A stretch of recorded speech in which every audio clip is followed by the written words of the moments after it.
But what's missing, like the biggest thing that is missing from this rulebook is literally the second half of the season.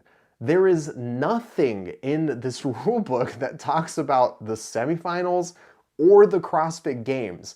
And that's not that unexpected, but also kind of weird. It's not unexpected because CrossFit doesn't know. They don't have the answers yet, which is something that kind of makes sense because they're kind of making this up as best they can as they're going along. And it'll end up working out because they'll find solutions for the little problems that they might run into.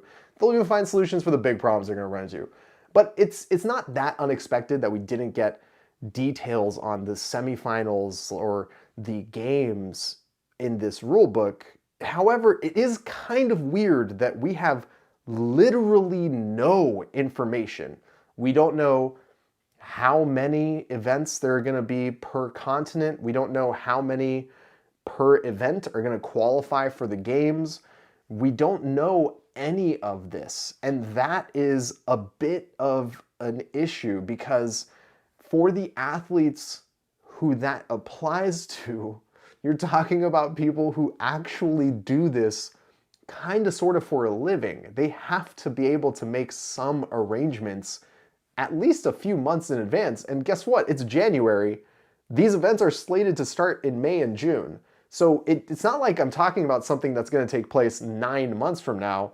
We are 4 months away from the semifinals happening, and we don't know where they are, who's hosting them, whether you have to compete in your continental semifinals. Like, what happens if Tia, who has lived in the States for the past few years, by residency United States, but by citizenship Australia, does she have to fly back to Australia to compete in a continental competition for that semifinal that takes place in Oceania?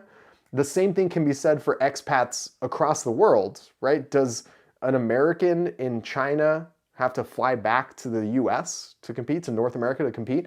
I don't know the answer to that. I don't know if CrossFit knows the answer to that. And that's kind of weird, but shouldn't we at least have some general idea of what to expect other than just, yeah, it's happening in May and June-ish? I can already read the comments, by the way. I am sitting here alone in my studio talking to a camera, and I can see the comments just piling up right now. You're being impatient. Why aren't you talking about this? This is a more important thing to talk about. Why are you asking CrossFit for things? We're so lucky to get to play their game, and if we don't want to participate, you don't have to participate. That doesn't fly with me. There's room for improvement. I'm not saying that they have completely dropped the ball and this is awful, everything's over, the world's on fire, I'm never doing a burpee again. Although, if this were a good excuse for me to never do a burpee again, I'm 100% sold. What I am saying is that more information is actually incredibly valuable to not just the community and the people who are going to be paying money to participate in this thing, but also to CrossFit. Because if you are given just the modicum of information necessary to make an informed decision about something, you're going to be happier about having participated in it, and the people who were on the fence are more likely to just participate in it anyway, because they're like, oh, you know what? I do have everything that I need in my garage. I don't know what bar and plates means. Do I need to have 315 pounds to do deadlifts?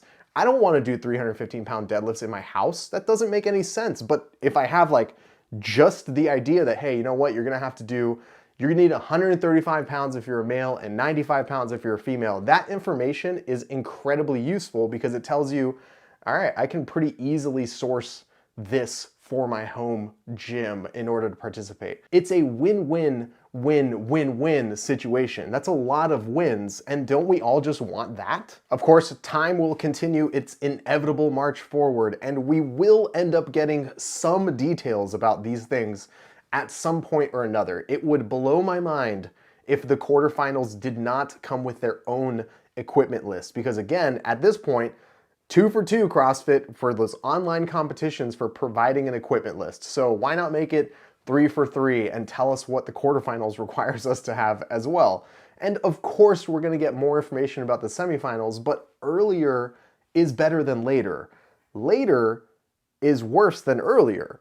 Later means you can't prepare as much in terms of just the logistics of being at these events. And I'm not even talking about people like myself who would want to travel to cover these things, but I'm talking about like the competitors who make a living to do this should probably know where and when they need to be to that where in the place so that they can do the fast exercise thing. Folks, thank you so much for hanging out. I hope you guys enjoyed that clip. If you want to see even more clippy goodness, hit one of the links on the screen right now.